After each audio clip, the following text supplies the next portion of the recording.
மாறாவின் பணம் சேனலுக்கு உங்கள் அனைவரையும் வரவேற்கிறேன். இது என்னுடைய போர்ட்ஃபோலியோவுடைய 3வது மற்றும் கடைசி வீடியோ. ஏன்னா, இவ்வளோ தான் என்கிட்ட இருக்கிற ஸ்டாக்ஸ்.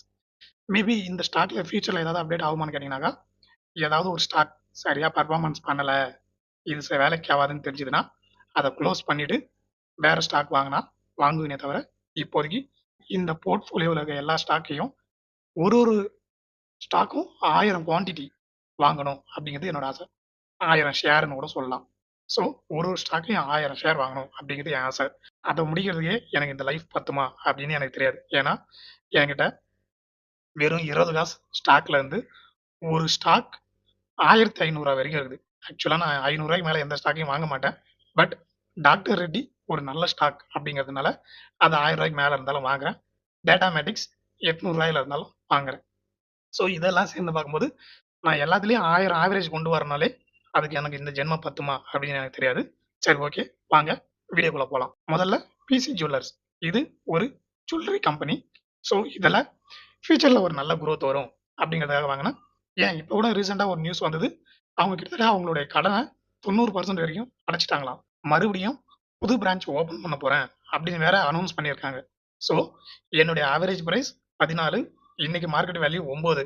அப்படி பார்த்தீங்கன்னாக்கா நாளைக்கே இவன் மேலே ரெக்கவர் ஆகி வந்தானாக்கா சக்கு சக்கு சக்குன்னு வருவான்.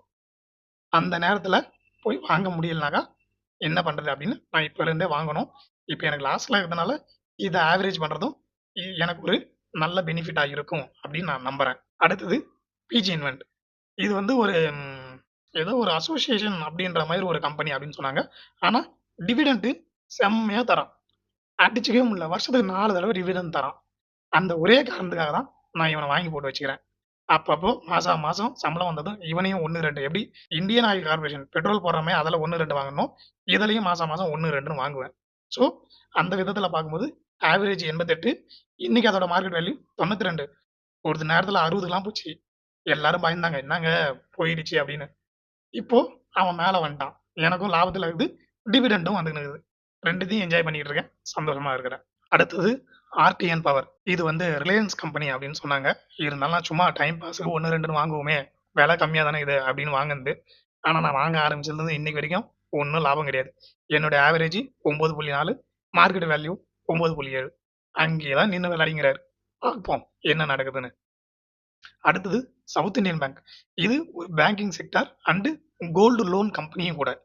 அதனாலேயே இவனுடைய ஃபியூச்சர் நல்லா இருக்கும், ஸ்டாண்டர்டா இருப்பான், அடிச்சுக்க முடியாத கம்பெனி, இப்படிலாம் நிறைய பேர் சொன்னதை கேட்டுதான் நான் இதில் வாங்க ஆரம்பித்தேன். சவுத் இந்தியன் பேங்க்ல என்னுடைய ஆவரேஜ் வேல்யூ 22. ஆனால் இன்னைக்கு அதோட மார்க்கெட் வேல்யூ 40 ரூபா. ஆக்சுவலி இதுலயே நான் எனக்கு தெரிஞ்சு ஒரு 200 ஷேர் கிட்ட வச்சிருக்கேன்னு நினைக்கிறேன். அப்படி பார்த்தீங்கன்னா ஒரு ஷேருக்கு 20 ரூபானாலும் 100 ஷேர்னாக 2000, 4000 ரூபாய் கிட்ட லாபத்தில் தான் நிற்கிது. ஸோ எனக்கு ஹாப்பி தான். அடுத்தது ஸ்ப்ரைட். இது வந்து ஒரு அக்ரிகல்ச்சர் கம்பெனி, நல்ல லாபம் இருக்கும் அப்படின்ற நம்பிக்கையில நான் வாங்கினேன். என்னோட ஆவரேஜ் 1 ரூபா. இன்னைக்கு மார்க்கெட் வெறும் 50 காசுல நிக்குது. ஆனா நடுவுல ஒரு தடவை பார்க்கும்போது லாபத்துல தான் இருந்தது. பட் இப்போ அன்பார்ச்சுனேட்லி கீழே வந்திருக்கு. பார்ப்போம் என்ன ஆகுதுன்னு. அதே மாதிரி தான் ஸ்டாண்டர்ட் கேபிட்டல். இவங்க வந்து ஒரு எஜுகேஷன் கம்பெனி அப்படின்னு சொன்னாங்க.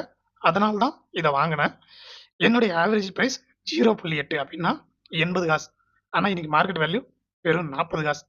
அப்போ ஒரு ஷேருக்கு பாதிக்கு பாதி நஷ்டம். என்கிட்ட எவ்வளோ ஷேர் இருக்குன்னு கூட பார்க்கல. பார்த்தாக்கா பயங்கரமா நஷ்டத்துல இருக்கும். சரி விடுங்க, அதை பார்த்து மனசு கஷ்டப்படக்கூடாது.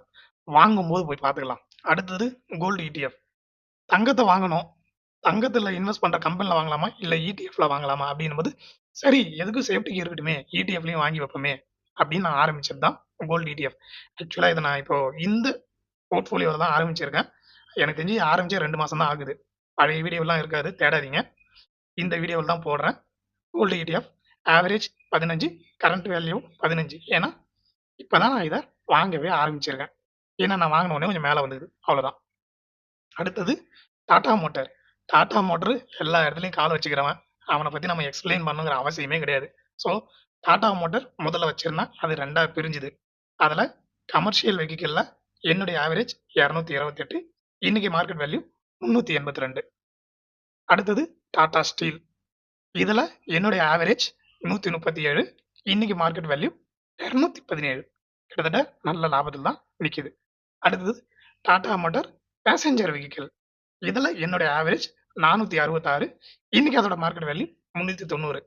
இது ஏன் இந்த டிஃபரன்ஸ்ல இருந்தாக்கா, நான் டாடா மோட்டர் வாங்கினேன். அதை ரெண்டா பிரிக்கும்போது ஒன்றுல மார்க்கெட் வேல்யூ மேலே வச்சுட்டான், ஒன்றுல கீழே வச்சுட்டான். அதனால டிஎம்சிவியில் லாபமாக இருக்கு, டிஎம்பிவியில் நஷ்டத்தில் இருக்கு. இது ரெண்டையும் மெர்ச் பண்ணோம்னாக்க எனக்கு ஆவரேஜ் ஆயிடும். இதுதான் டாடா மோட்டரில் இருக்கிற விஷயம். அடுத்தது யூகோ பேங்க். யூகோ பேங்க்கும் அதுதாங்க. ஒரு பேங்கிங் செக்டரில் நம்மகிட்ட ஸ்டாக் இருக்கணும் அப்படிங்கிறதுக்காக வாங்கினது.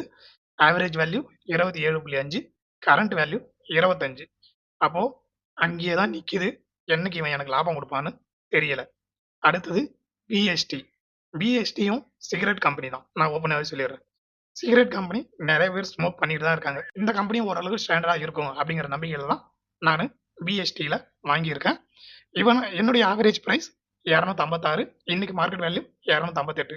2 ரூபா தான் முன்ன பண்ண. ஆனால் டிவிடன் தரான். எனக்கு தெரிஞ்சு வருஷத்துக்கு ஒரு தடவை இல்லை 2 தடவை டிவிடன் கொடுத்துட்றான். அந்த ஒரு நம்பிக்கையில தான் நான் இவனை வாங்கி போட்டு வச்சிருக்கேன். ஸோ இதுதான் என்னுடைய கடைசி ஸ்டாக்கு. என்னுடைய போர்ட்ஃபோலியோ இருக்க எல்லா ஸ்டாக்கை பற்றி நான் சொல்லிட்டேன். 3 மாதத்துக்கு ஒரு தடவை இப்படி குவார்டர்லி ரிசல்ட் வருமோ அதே மாதிரி நானும் என்னுடைய ஸ்டாக்கோட ரிசல்ட்டை நான் உங்களுக்கு சொல்கிறேன், தெரிஞ்சுக்கங்க. அதே மாதிரி நடுவில் மார்க்கெட் அப்டேட்டையும் வீடியோவாக போடுறேன், அதையும் பார்த்து எல்லாரும் தெரிஞ்சுக்கங்க. ஸ்டாக் வாங்குறதும் வாங்காததும் அவங்கவுங்க தனிப்பட்ட விருப்பம். நான் சொல்கிறேன், நான் வாங்கினன்றதுக்காக நீங்கள் வாங்கணுங்கிற எந்த அவசியமும் கிடையாது. ஸோ வீடியோட எண்டில் சொல்லிடுறேன். இது வரைக்கும் நான் டிவிடெண்டாக மட்டுமே 12,700 வாங்கியிருக்கேன்.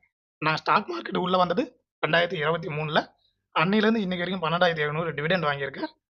இந்த வருஷம் மட்டுமே 2,950 டிவிடெண்டாக வாங்கியிருக்கேன். ஸோ இந்த வருஷம் முடியும் போது இது எவ்வளோ மேலே வரும் அப்படின்றத வெயிட் பண்ணி பார்ப்போம். என்றும் அன்புடன் உங்கள் எம்.கே. நன்றி, வணக்கம்.